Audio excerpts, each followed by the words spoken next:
আসসালামু আলাইকুম। কি অবস্থা সবার? আশা করি সবাই ভালো আছেন। আলহামদুলিল্লাহ, আল্লাহর অশেষ মেহেরবানিতে ভালো আছি। তো আপনাদেরকে আমার পেজে লক্ষ্মীপুরের মহাসড়ক নিয়ে অনেক কথাই বলেছি, অনেক ভিডিও করেছি। আজকে আমি চলে যাব বেগমগঞ্জের মহাসড়কে। চন্দ্রগঞ্জ থানার অধীনে সাদারগঞ্জ থেকে আমি ভিডিওটা শুরু করব। চন্দ্রগঞ্জ হয়ে যখন আমরা বেগমগঞ্জের সীমানা পার হব, তখন আপনারা ভিডিওটা একটু ফলো করলেই বুঝতে পারবেন আসলে আমি কথা যেগুলো বলেছি এগুলো সত্য। আমি এখন আছি কফিলউদ্দিন বিশ্ববিদ্যালয় কলেজের সামনে। এখান থেকে চলে যাব চন্দ্রগঞ্জ বাজার।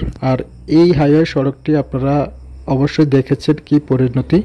আর চন্দ্রগঞ্জ বাজার যখন পার হয়ে যাব, বেগমগঞ্জের সীমানা পার করব, তখন আপনারা দেখবেন রাস্তার কন্ডিশন। আসলে লক্ষ্মীপুরের সড়কটা খুবই ঝুঁকিপূর্ণ।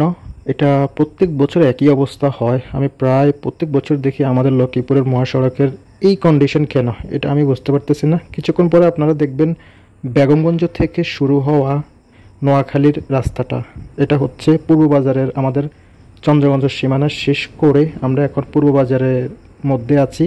ন্যাশনাল হসপিটালের সামনে অতিবাহিত হয়ে আমরা এখন পূর্ব বাজারের ছোট হুজুরের মসজিদ এবং মাদ্রাসার সামনে দিয়ে যাব। তো আপনারা দেখেন এখান থেকে শুরু করে রাস্তার কি অবস্থা, অনেকটাই ভালো আছে। আর যখন মাইজদি সড়কে যাবেন তখন আরও অনেক সুন্দর দেখা যাবে। এই রাস্তাটা প্রত্যেক বছর ভালোভাবে কাজ করা হয়। গত বন্যাতে মোটামুটি কিছু ক্ষতিগ্রস্ত হয়েছে, কিন্তু সেটার সাথে সাথে কাজ হয়ে গেছে, এখন অনেক সুন্দর দেখায়। আর আমাদের লক্ষ্মীপুরের যে রাস্তাটা, সেটা নিয়ে তো আর কিছু বলার নাই।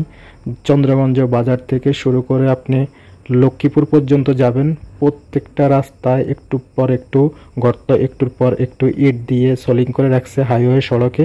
কিন্তু এটা হচ্ছে বেগমগঞ্জের সড়ক, নোয়াখালীর সড়ক। কি সুন্দর, কি ক্লিয়ার রাস্তা, কোথাও কোনো ভাঙা চূড়া খাত নেই।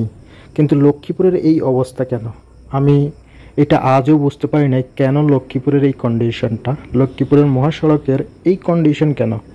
আজ পর্যন্ত কেউ কি উত্তর দিতে পারবে? আসলে যদি কারো জানা থাকে তাহলে আমার কমেন্টস বক্সে আপনার অভিমতটা জানাই রাখবেন যে আমাদের লক্ষ্মীপুরের মহাসড়কের অবস্থা এমন কেন। আমার পেজের মধ্যে জনস্বার্থের অনেকগুলো ভিডিও আপলোড করা হয়। আসলে যদি সড়ক নিরাপদ থাকে তাহলে গাড়ি নিরাপদে থাকবে, মানুষ নিরাপদে থাকবে, যাত্রী নিরাপদে থাকবে, অ্যাক্সিডেন্ট থেকে মুক্তি পাওয়া যাবে। তার জন্য আসলে সড়ক নিয়ে এত কথা বলা হয়, কারণ আমাদের লক্ষ্মীপুরের সড়কের যেই অবস্থা সেটা দেখে প্রতিনিয়ত চোখের কান্না ছাড়া আর কিছুই আসে না।